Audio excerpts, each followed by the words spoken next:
Hi all, it's Wilfer here with a little help in preparation for using our examining dummies as we start learning how to do pelvic exams.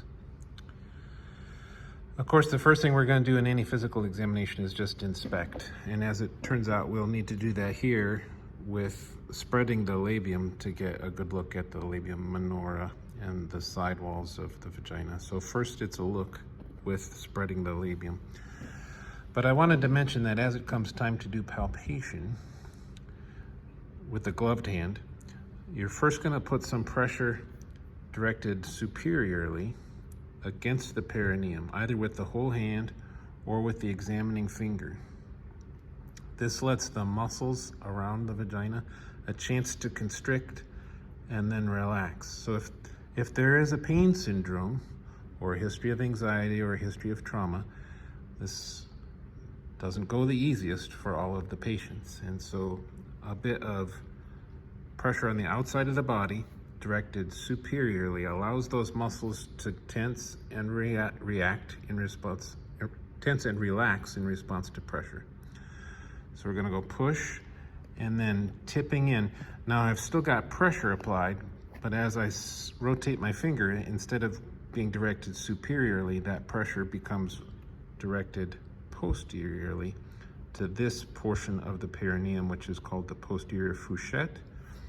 Muscles in this area come together on a structure called the perineal body. And so this part of the perineum is the least uncomfortable if there were pelvic floor tension myalgia or a history of trauma.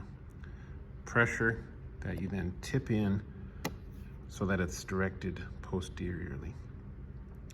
Then I ask the patient, how's this feel? Is this uncomfortable?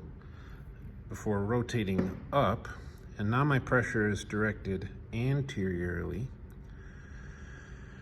The person has had an opportunity to react to the sensation of pressure of the examining finger. But as I rotate it anteriorly, as I reach for the roof, I ask the patient to Valsalva. And so if they've got a cystocele, if there's a little bit of bladder that's poking down toward the vaginal opening, I'll feel that as tapping my finger out with the Valsalva. Pressure rotates in, spins up. Now I can use my finger to see where is that cervix, where in there is it? Because it's much better to do that with the gloved examining finger than it is to try to hunt and peck once you've got the speculum in place. This is just much less useful. When it comes time for the speculum, we're going to have pressure directed posteriorly and place the speculum at 90 degrees with the pressure posteriorly, and then it's rotated into place.